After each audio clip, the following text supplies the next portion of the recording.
happens, mahal ng pageantry. But I'm really glad to see that they actually raised the age limit, di ba? Mas marami ng kababaihan yung mga may what ifs at the back of their head to the pageant world, and Kumaris will always be there to support. There's rather choice. But we want to know your thoughts lang because it's been on social media. What are your thoughts on the FGI All-Stars? Isip ko na siya. Thoughts ko. Nasa thoughts ko na siya. Hindi ko nga lang i-share joke. Grabe naman. Teka, ano ang isklikili ko? Ano ba?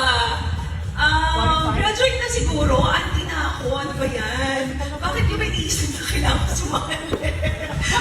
Ang tagal ko nag-graduate sa pageantry. Wait lang, wala akong budget. Ang mahal ng pageantry. But I'm really glad to see that they actually raised the age limit, di ba? Mas marami ng kababaihan yung mga may what ifs at the back of their head to try. But as for me, we are working on sa pageants as well. So I'm not sure if I will have time next year kasi it's on time din eh.